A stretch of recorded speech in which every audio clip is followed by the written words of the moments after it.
Esta semana, entonces, hemos estado discutiendo el tema de la muerte de la experticia, digamos, un elemento bien relevante para entender el papel que juegan los expertos, las expertas y la experticia en general en lo que hemos estado discutiendo en la clase. No hay acá evidentemente un conjunto de elementos que uno podría decir, bueno, esto es lo que se puede entender por la muerte de la experticia, sino que más bien es un acercamiento y el propio título también es una actitud un poco provocativa respecto del tema. Lo de la muerte del experto, según como lo define el texto que hemos estado revisando esta semana, no está todo claro o realmente que sea efectivo, digamos. Evidentemente existen los expertos y las expertas, uno va al médico y espera que la persona que la atienda o que lo atienda, ¿no es cierto?, sea un experto, uno espera que el que hace los cálculos para el puente que están construyendo también sea un experto, etc. Uno también supone que la persona que está haciendo esta clase o cualquier otra en la universidad también es un experto en su área. O sea, igual existe la experticia, no está muerta por ningún motivo, pero lo interesante acá, ¿no es cierto?, es que están, como el autor dice, en ciertos problemas. Algo, dice el autor, está terriblemente mal. El caso que más sitúa directamente son los Estados Unidos, pero tal como lo vimos en la clase anterior, es posible aplicar en este espacio global a cualquier lugar del mundo y es posible aplicar en Chile y de hecho sirve mucho para entender lo que está ocurriendo en el país hoy día. Y esto es algo que yo le he venido insistiendo en este curso y en todos los cursos que hago todo el tiempo, que para poder ser una buena historiadora, ser un buen historiador, ser una persona que aporte el conocimiento, es necesario que sepamos distinguir y entender el momento en que estamos viviendo. O sea, un historiador y una historiadora siempre debe estar atento y atenta al tiempo presente. Por lo tanto, si el tiempo presente nos pone ante esta muerte de la experticia o ante una experticia que tiene, como dice el autor, muchos problemas, uno debe tratar de entenderla para poder después, a partir de allí, poder, ¿no es cierto?, hacer una comprensión histórica del problema. O sea, mirarlo en su dimensión temporal y no en la inmediatez como normalmente se lo ve. Este es el gran aporte que nosotros tenemos como historiadoras y como historiadores. Aportar la temporalidad, mirar, ¿no es cierto?, desde la perspectiva más amplia, como lo hemos estado mirando también en este curso. Entonces, ahora este texto es más bien sobre el tiempo contemporáneo, tiempo presente, pero tiene esa temporalidad que tenemos que tratar de observar. Para el autor, ¿no es cierto?, que toma a Estados Unidos como el gran modelo para entender este problema, ¿no es cierto?, hay una suerte de obsesión con el culto a la propia ignorancia. O sea, no es que la gente no sepa mucho de ciencia o política o geografía, ni siquiera se ve como un problema en los Estados Unidos, y también lo podríamos decir acá en Chile. Dice el autor, vivimos en una sociedad que funciona gracias a esta división del trabajo, donde alguien, ¿no es cierto?, se ha diseñado un sistema, para liberar a que cada uno de nosotros debe de tener, digamos, que saberlo todo. O sea, de alguna forma es un sistema que funciona con esta división del trabajo donde algunos saben algo y otros no saben de esa especialidad, digamos, y por lo tanto el que sabe la especialidad puede desarrollarlo. No estamos obligados a saberlo todo.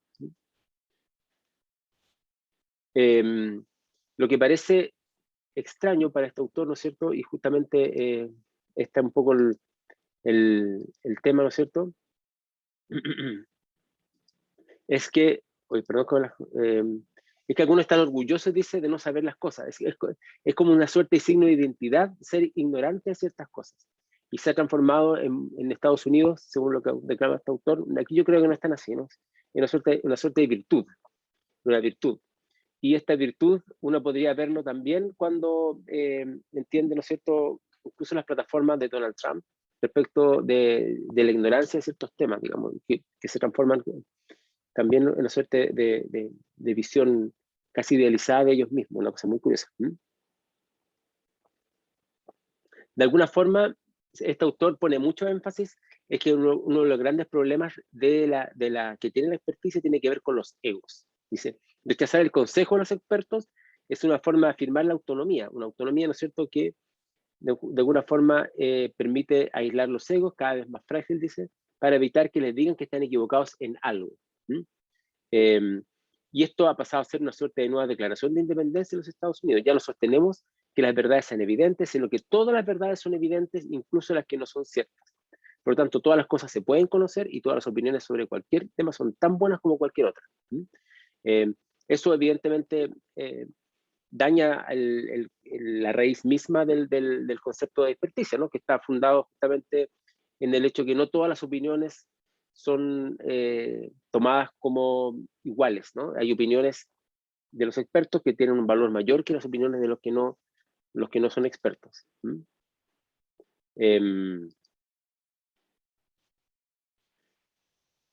Entonces, lo que parece sorprendente no es que la gente desestime la experticia, sino que lo haga con tanta frecuencia en tantos temas y con tanta rabia. Aquí hay un elemento que va a ser bien interesante de descubrir y que uno lo puede ver también en las redes sociales, ¿no? Esa rabia respecto del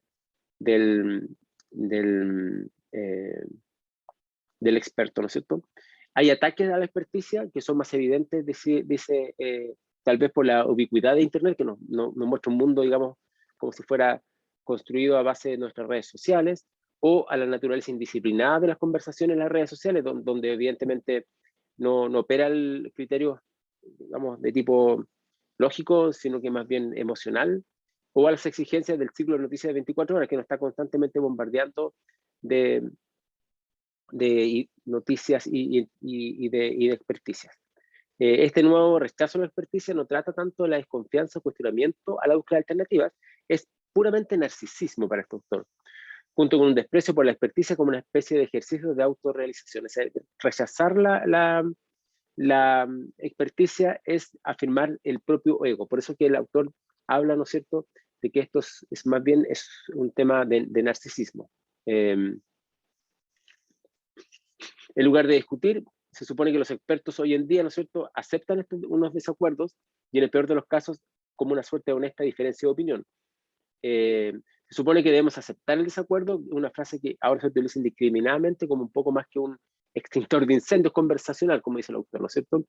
Y insistimos en que no todo es cuestión de opinión, que algunas cosas están bien y otras mal, entonces estamos siendo idiotas, ¿no? Porque significa que ya no hay una diferenciación entre una opinión fundamentada, ¿no es cierto?, en la base de la experiencia y de la experticia, perdón, en la base de la experticia, no la experiencia, la experticia, ¿no es cierto?, sino que todas las opiniones pueden ser válidas. Yo quiero retroceder una cosa que me había pasado, ¿no es cierto?, que es esta nueva declaración de independencia. O sea, es como una declaración de autonomía de independencia que el autor identifica simplemente con un narcisismo, es decir, yo puedo decir algo aunque no sea un experto sobre este tema. Puedo hablar de vacunas, puedo hablar de que el planeta, ¿no es cierto?, no es una esfera, puedo hablar de las vacunas, en fin, sin ser un experto. ¿Y por qué mi opinión, eso es lo que se dice, no sé, por qué mi opinión puede valer menos que la opinión de un experto cuando yo soy un ciudadano, una persona que se expresa, ¿no es cierto?, y que no quiere que su opinión sea vista como algo inferior a la opinión de un experto o de una experta. No sé, esa es un poco la idea de esta suerte de declaración de independencia. El movimiento antivacunas que ha ocurrido en Estados Unidos, por ejemplo, en el sector de salud, que esta semana ha sido bien fuerte porque en algunos lugares se está obligando a que el personal de salud se vacune, se ha constituido como una suerte de digamos, ¿cómo se diría?, de afirmación de identidad, incluso. Y por eso que el autor dice que es afirmar, ¿no es cierto?, rechazar a los expertos, de alguna forma es reafirmar una autonomía.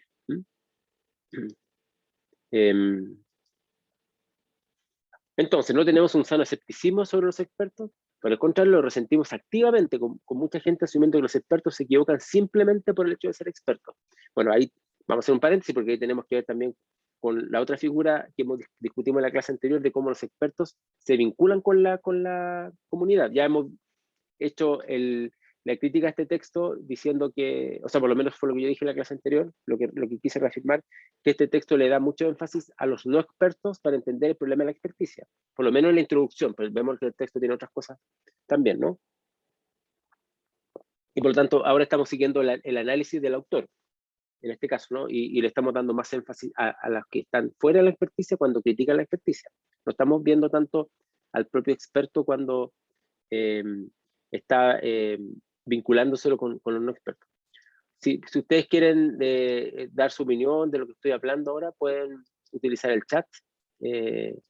Digamos, utilícelo para que podamos discutir o abrir directamente el micrófono, por si acaso. ¿El profe? Sí, justamente.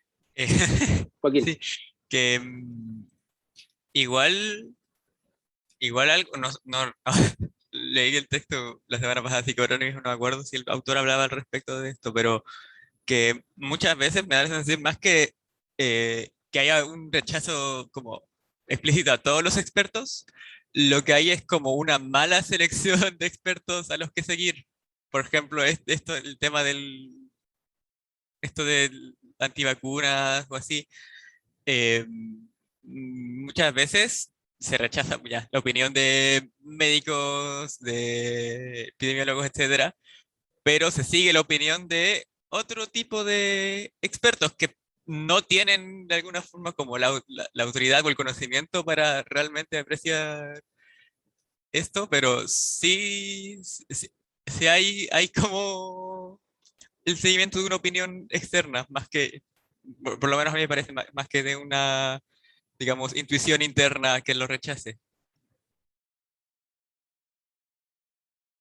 Sí, bueno, ahí se puede decir que frente a muchas opiniones de expertos, muchas veces las personas que no son expertas anteponen la opinión de otro experto o experta. Y ahí nos encontramos también con otro problema.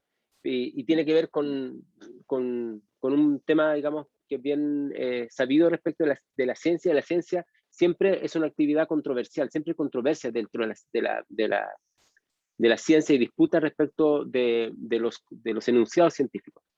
Un enunciado científico siempre, por naturaleza, ¿no es cierto?, es proclive y debiera ser así, y así funciona, ¿no es cierto?, a la crítica.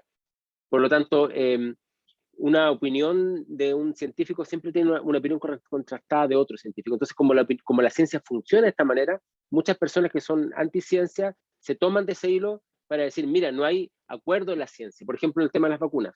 No hay un acuerdo si realmente se debe vacunar, por ejemplo, a los niños menores de 6 años con, contra el coronavirus. No hay consenso científico, se dice, por ejemplo.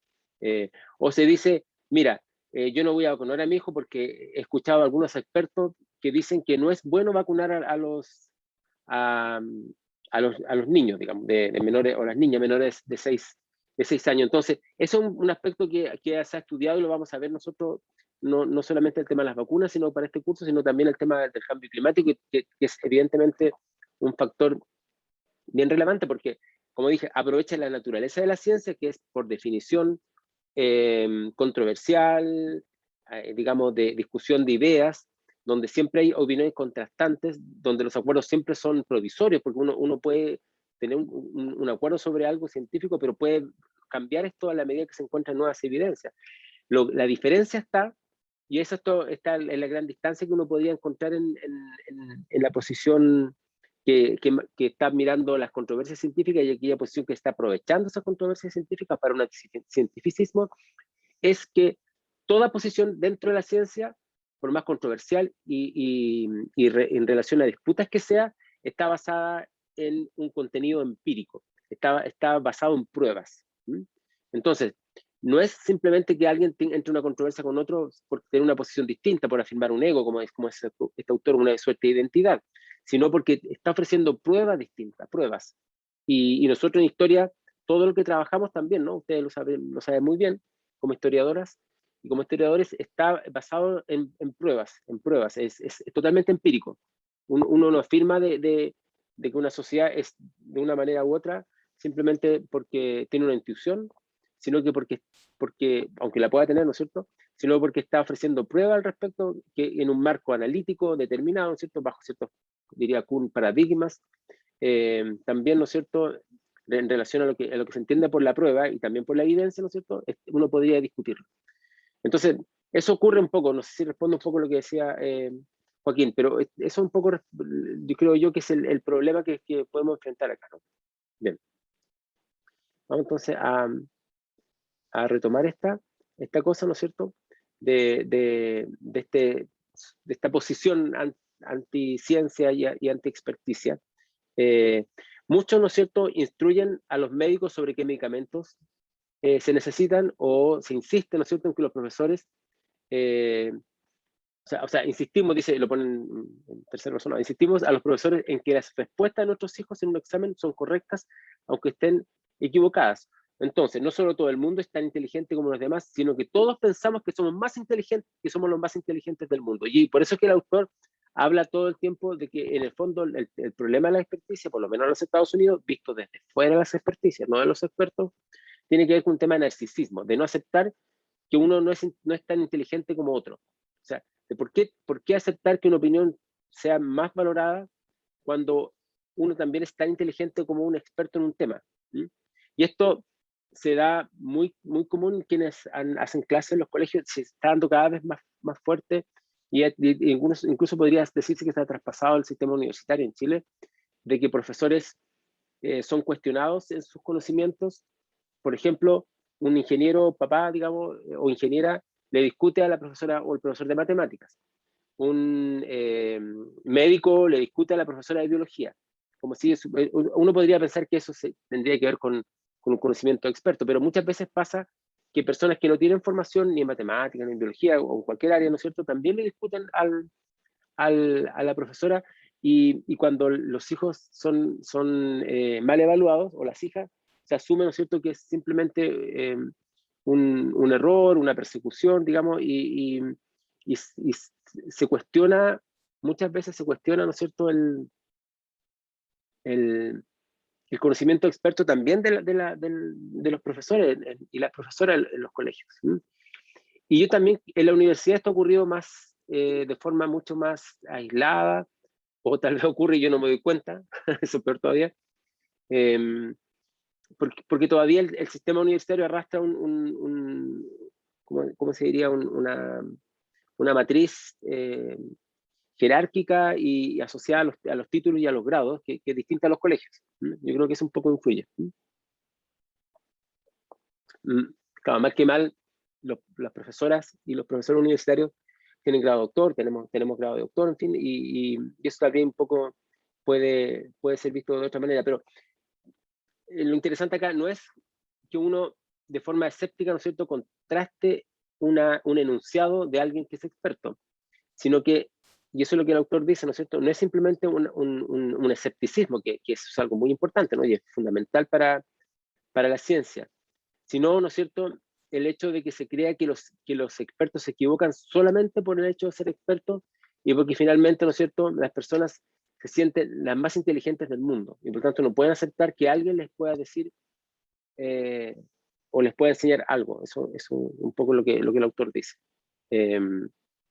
Bueno, el acceso al conocimiento es extraordinario en estos días con Internet, y este autor dice, nunca se había visto tanta gente resistirse a aprender cualquier cosa. En Estados Unidos y otras naciones desarrolladas, ¿no es cierto?, personas por lo demás inteligentes denigran los logros intelectuales y rechazan los consejos de los expertos. No solamente son escépticos, sino que lo rechazan, ¿no? No solo un número cada vez mayor de legos, o sea, aquellos que no son expertos, carece de conocimientos básicos muchas veces, ¿no?, sino que rechaza las reglas fundamentales de la evidencia y se niegan a aprender a elaborar un argumento lógico. Y esto es lo que yo les quería destacar hace un momento atrás. Porque al mismo tiempo de que menos personas estudian ciencias, por ejemplo, o humanidades, y en la medida que las universidades son más bien profesionalizantes y nos están dando lo que se llamaría ciencias básicas o una formación humanista básica, ¿no es cierto? Al mismo tiempo que eso ocurre, que la población carece de conocimiento geográfico. En Chile, por ejemplo, la población, según los estudios que se han hecho, muchas personas no entienden un gráfico, por ejemplo, y cuando ven un gráfico en el periódico no son capaces de interpretarlo, no son capaces de interpretar los textos escritos tampoco, Y muchos, digamos, tampoco son capaces de entender la estadística. Entonces, cuando le presento una estadística, no logran distinguir si le están engañando o no. Eso es súper extraño, porque nunca habíamos tenido tanto acceso a conocimiento y al mismo tiempo uno puede decir tanta ignorancia sobre temas que son básicos. Y eso se acompaña con un rechazo, ¿no es cierto?, de las reglas fundamentales, como dice el autor, de la evidencia y el aprendizaje de cómo es elaborar un argumento lógico. Esto aparece claramente en las redes sociales. En las redes sociales, cuando se discute algo, no se apela a argumentos lógicos ni a la evidencia, simplemente se apela a las famosas teorías conspirativas. Por ejemplo, las teorías conspirativas son extraordinarias, no hay nada mejor que una teoría conspirativa para entender cómo funciona este fenómeno. Como por ejemplo la teoría conspirativa que sea antivacunas o de los terraplanistas, en fin, están siempre detrás. Pero no solamente en esos espacios que uno podría pensar son más bien como extremos, sino que las teorías conspirativas, las conspiratitis, ¿no es cierto? Es un mal que nos afecta a todo nivel. Digamos, respecto a cómo se entiende, por ejemplo, en Chile el fenómeno de las clases sociales, que siendo una sociedad tan clasista, siempre se piensa que hay una clase que está como conspirando contra otra, sea de la alta o la clase baja, en fin, hay muchos aspectos que uno podría entender de esta manera. Si alguien, por ejemplo, le rechazan nosotros un proyecto de investigación, dice que hay una conspiración contra su área de investigación, o qué sé yo. Pues. Ahora, puede que sea también, ¿no? Puede que sea, y alguien se ponga de acuerdo para perjudicar a otros, digamos, no lo niego, digamos. Pero las teorías conspirativas atentan contra el pensamiento lógico y la entrega de evidencia. La conspiración muy rara vez se puede probar de que existe, y por eso son tan entretenidas. Y por eso el canal History Channel, no sé si lo han visto, tiene muchísimos programas con extraordinarias teorías conspirativas. Yo lo veo harto porque me entretiene, porque bueno, ser historiador y mirar History Channel para entretenerse es bien ñoño, pero ahora que lo pienso. Pero, ¿no es cierto?, en mi defensa debo decir que me ayuda también a entender cómo funciona el pensamiento no estructurado sobre la lógica de la evidencia científica que nosotros utilizamos como historiadoras o como historiadores. La teoría de que en Chile no existía en el grupo, la teoría de que Chile, como dice Manuel, la teoría de que Chile no existía en el grupo de terraplanistas de España. ¿Por qué? Hay unos terraplanistas en España que no reconocen que Chile existe, ¿eso es lo que quiere decir? Ok, ya. No tenía idea. ¿Sí? Entonces, claro, las teorías conspirativas suelen ser muy atractivas porque tú no tienes que ofrecer pruebas realmente, sino que solamente indicios, que tú vas mentalmente, de forma imaginativa, enlazando para poder, ¿no es cierto?, armar la conspiración. Y por eso son bien utilizadas, digamos, dentro de estos ataques a las experticias. Claro, es evidente. Vamos a mirar algunos elementos que tal vez nos puedan ayudar a entender este fenómeno, ¿no? Cómo se da. Entonces, lo que el autor finalmente, que es el título del libro, ¿no es cierto?,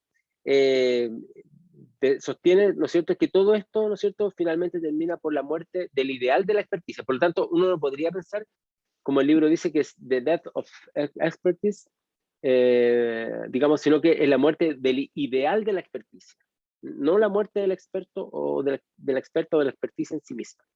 El crecimiento de este tipo de ignorancia, dice el autor, obstinado en medio de la era de la información, no puede explicarse como el mero resultado de la ignorancia. Eso es algo bien interesante porque no tiene que ver solamente con el hecho de que la gente sepa menos, digamos. El autor dice que todo esto es peor que la ignorancia. Este texto tiene un dejo bastante pesimista, no sé si se habrán dado cuenta. Es una arrogancia infundada, dice, la indignación de una cultura cada vez más narcisista que no puede soportar ni el más mínimo indicio de desigualdad de ningún tipo. Ya, entonces quiero detenerme acá, ¿no es cierto?, en el tema del narcisismo, de la arrogancia y de la reafirmación de una identidad, que es un elemento que este autor pone como fundamental para entender la muerte del ideal de la experticia. Yo lo pondría acá, si tuviera una pizarra, lo hubiese escrito, ¿no? Lo hubiese destacado. Lo voy a escribir en el chat, la muerte del ideal de la experticia. eso es lo que estamos asistiendo en este momento. Acá ya ha entrado 20 y tantos años ¿cuántos años llevamos? 21 años del siglo XXI. 21, del XXI, muy interesante.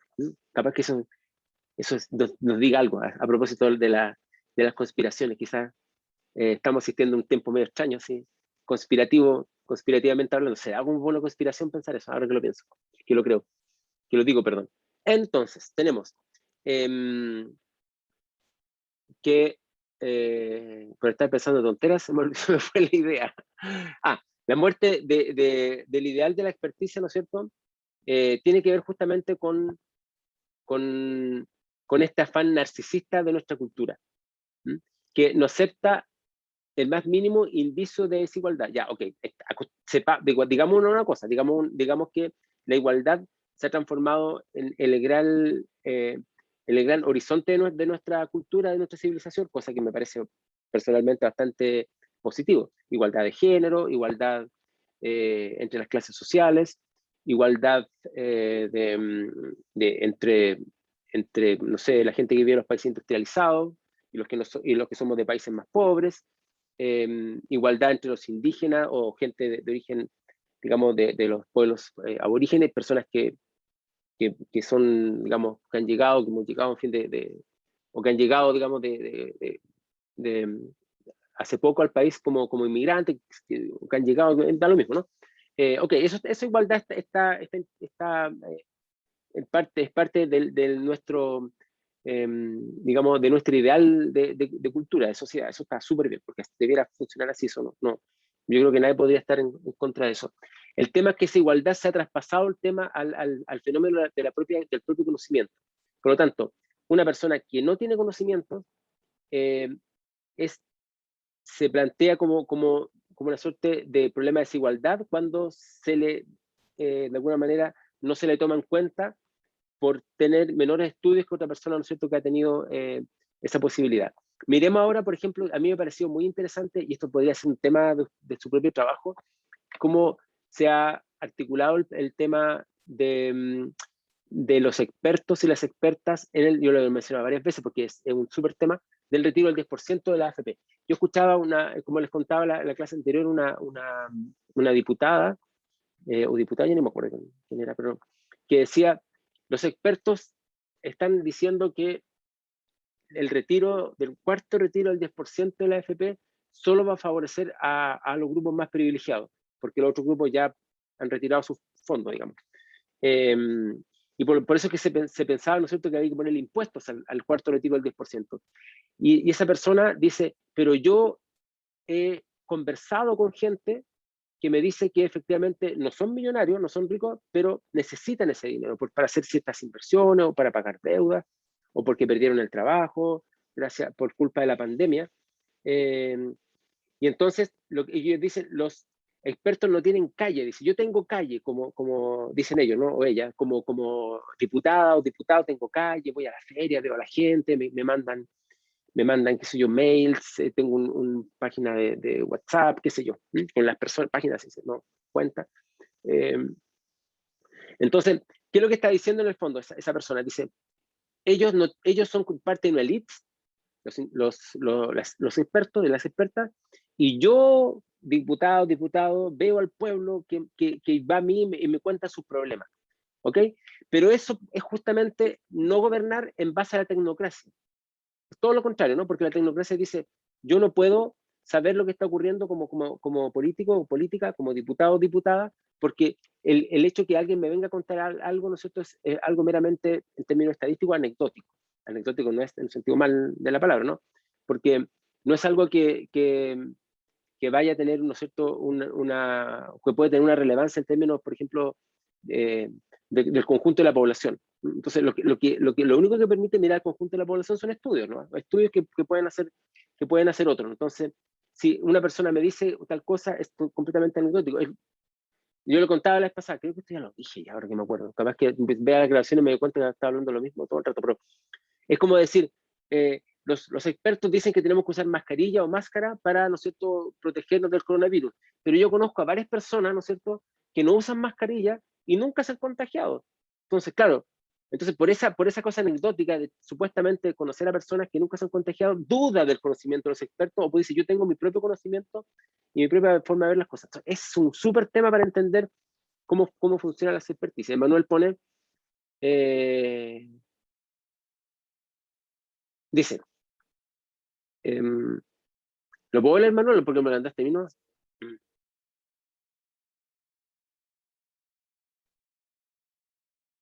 Ok, dice, aunque se puede expresar una desigualdad, dice, consentida en base al consumo, por ejemplo, dice, Baradit, con la expresión de historia secreta, no se expresa como un divisor, sino como una especie de mesías de la información, por lo cual se valida su desigualdad y su rango de experticia. Claro, lo que hace Baradit justamente tiene que ver con esto. Baradit es un fenómeno también bien interesante porque el libro, que es un fenómeno editorial que él no inventó, digamos, se lo puso la propia editorial, es la historia secreta de Chile.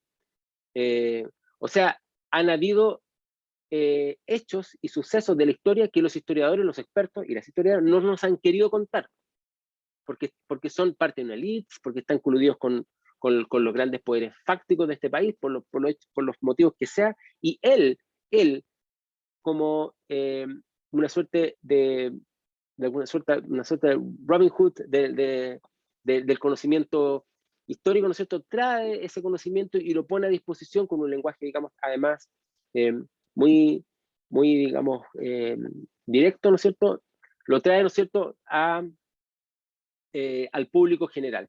¿Mm?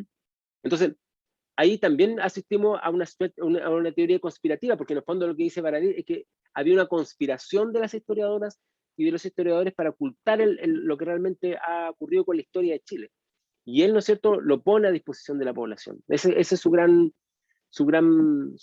mérito, digamos, editorial. Y tiene que ver también con el tema de los expertos y de las experticias. ¿Mm? Es otro tema interesante que uno podría revisar. Aquí hay otro problema que el autor también nos habla, ¿no es cierto?, que tiene que ver con los expertos. Yo ya le he dicho que, por lo menos en la introducción de este libro, eh, se pone más énfasis en los que no son expertos para entender el problema, pero también hay un problema en los propios expertos, y en particular las personas que trabajamos en la academia, porque han abandonado el deber de comprometerse con el público. Esto lo vimos en la clase anterior y ya lo conversamos, ¿ya? Y muchos historiadores se han refugiado en académicos y académicas se han refugiado en la jerga y la irrelevancia, prefiriendo interactuar entre ellos. ¿Por qué es irrelevancia? Porque nosotros en la academia no tenemos una repercusión pública en lo que hacemos, ¿no es cierto? Nos refugiamos en un lenguaje especializado, o jerga, como dice este autor, y es un poco el valor de Baradit, porque que saca un lenguaje distinto al que nosotros utilizamos en nuestras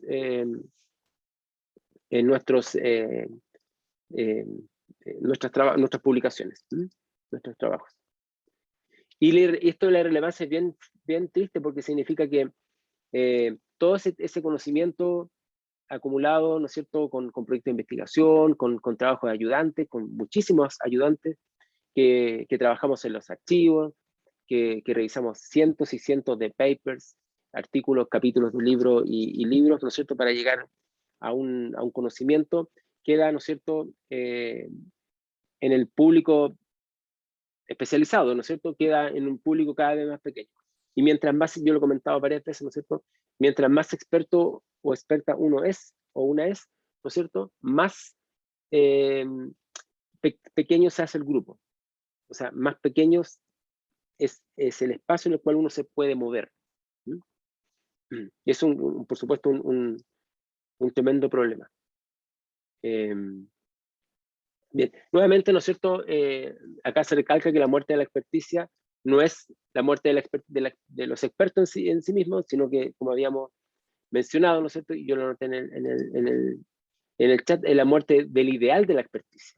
¿Mm? Esto, ¿no es cierto?, no es solo un rechazo al conocimiento existente, porque obviamente no se puede rechazar, ¿no es cierto?, sino fundamentalmente es un rechazo a la ciencia y a la racionalidad desapasionada, que son los cimientos de nuestra modernidad. ¿Mm? Dice el autor, hemos cerrado el círculo desde una época premoderna en la que la sabiduría popular llenaba las inevitables lagunas del conocimiento humano a través de un periodo de rápido desarrollo basado en gran medida en la especialización, ahí está la experticia, ¿no es cierto?, y ahora un mundo post-industrial orientado a la información donde todos los ciudadanos se creen expertos en todo. Y tiene que ver con Internet, aunque el autor dice que no es simplemente ese fenómeno, pero tiene que ver mucho con las posibilidades técnicas que tenemos ahora de acceder a un enorme conocimiento en base, ¿no es cierto?, a lo que podemos leer en Internet. Esto es típico que cuando, por ejemplo, un médico le receta un tratamiento, la persona lo mira por Internet y dice, pero esto quizás no me haga bien, y cuestiona al médico. Frente a eso, ¿no es cierto?, el médico se repliega, ¿no es cierto?, en su jerga, en su conocimiento médico, y evidentemente ahí se puede producir un problema. Nosotros nos pasa también en la universidad, cuando se trata de conocimientos memorísticos, cosas así, ¿no? O en base a las interpretaciones cambian un poco, porque eso puede ser discutido de otra manera. Pero, por ejemplo, si un profesor está diciendo algo, ¿no es cierto?, X, sobre un tema, el estudiante al mismo tiempo lo está mirando en Wikipedia o en cualquier lo que sea, digamos, y puede, ¿no es cierto?, con esa información contrastar lo que la profesora o el profesor está diciendo. Eso, por supuesto, no es para nada malo. Vamos a ver en qué sentido se puede entender esto. El problema es, según este autor, que todos se creen expertos en todo, solamente por el hecho de tener un par de informaciones que sacan de algún lugar, ¿no es cierto? Cualquier afirmación de experticia por parte de un experto real, entonces produce una explosión de ira de ciertos sectores del público que se quejan inmediatamente de que tales afirmaciones no son más que apelaciones a la autoridad, falacias, signo seguro de un terrible elitismo y un esfuerzo evidente por utilizar las credenciales para ahogar el diálogo que requiere una democracia real. Y el diálogo de una democracia real, según esta perspectiva que nos está hablando el autor, es justamente un diálogo de igual a igual entre los que saben y los que no saben, donde no habría ninguna distinción para hablar, por ejemplo, respecto si pensamos que efectivamente el cambio climático es una realidad o no, en relación a quién supone que el clima ha cambiado, o quién supone que el clima ha cambiado o no ha cambiado en base, ¿no es cierto?, a evidencias de algún tipo. Bueno, muchos culpan a Internet por esta muerte de las experticias, ¿no es cierto? Y sobre todo los profesionales, ¿no es cierto?, que tienden a señalar a Internet como el culpable cuando se enfrentan, ¿no es cierto?, a gente que cree saber más que ellos. Pero esto no es todo, nos dice, porque es una explicación demasiado simple, y estoy de acuerdo con esta idea, ¿no es cierto? Los ataques a los conocimientos establecidos existen de antes, digamos, y Internet, ¿no es cierto?, es una herramienta más que es mucho más rápida, mucho más accesible, y es un problema de escala, yo diría también, ¿no? De qué escalas de conocimiento uno puede encontrar en Internet versus lo que podía pasar antes a través de la radio o la televisión o la imprenta. Incluso, dice el autor, la muerte de la experticia tal vez sea un signo de progreso, porque los profesionales educados ya no tienen el control del conocimiento total.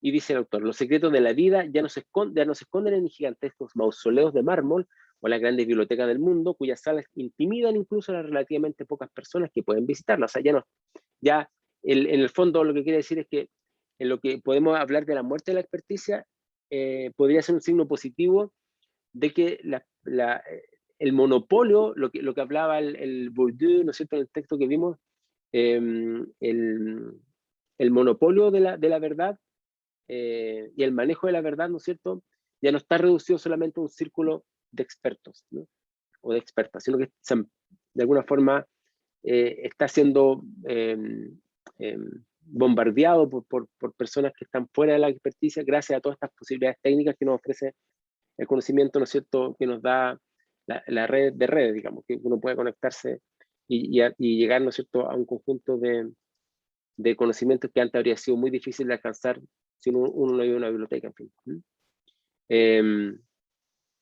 Entonces, en el pasado había menos tensión entre los expertos y los legos, o los no expertos, no solamente porque los expertos fueran vistos con mayor valor por aquellos que no conocían los temas, o ciudadanos, sino que porque estos eran incapaces de desafiar a los expertos realmente, ¿no es cierto?, porque no tenían un conocimiento que los permitiera de alguna forma contrastarlos.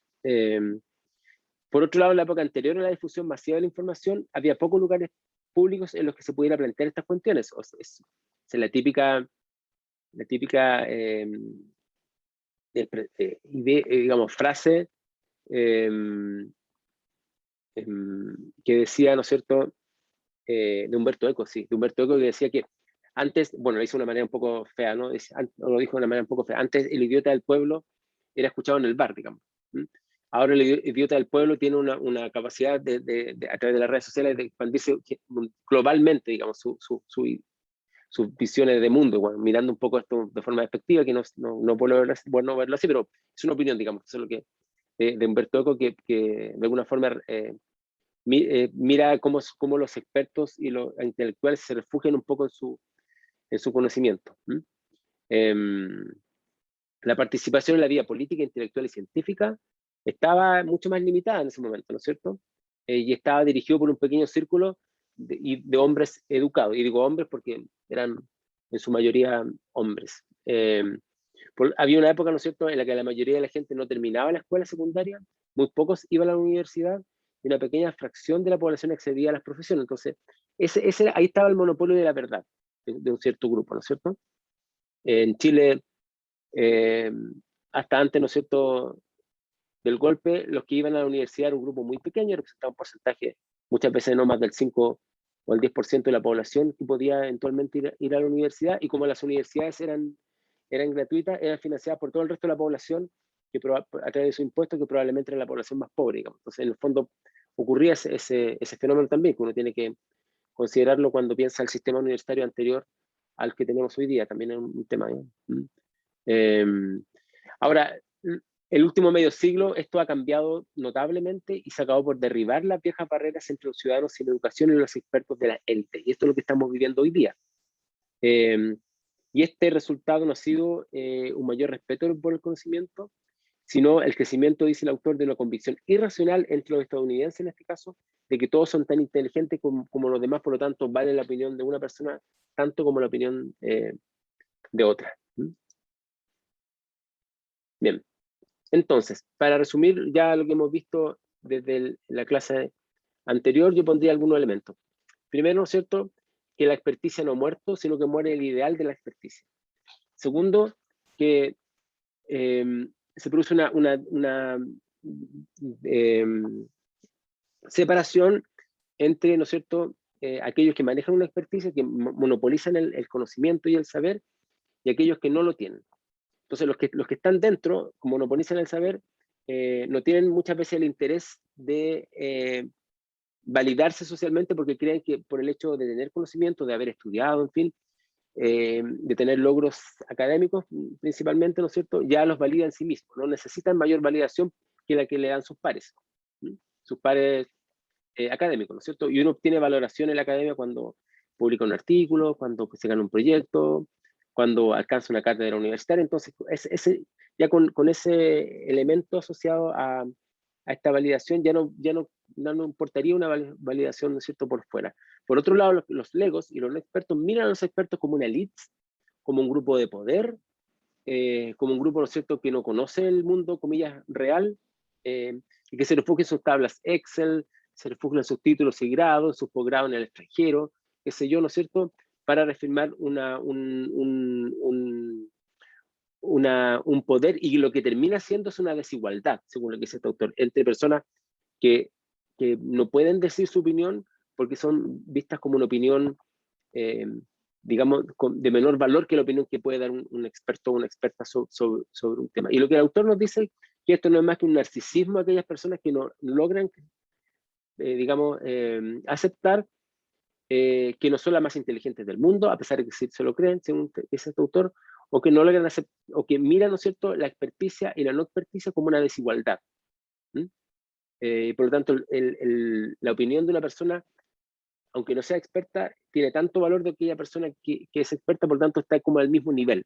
Y justamente la experticia, que es jerárquica, eso no lo ve de esta forma, ¿no? Es evidente. Entonces, yo diría que eso es un problema que también podemos mirar, digamos, para entender esta situación entre los expertos y los no expertos, y entre estas desconfianzas que se dan entre ambos segmentos. Evidentemente los expertos miran al resto como ignorantes, y los no expertos miran a los expertos como simples personajes, ¿no es cierto?, que están coludidos entre sí para mantener sus esferas de poder. Sí, yo lo vería, lo podríamos ver de esta forma.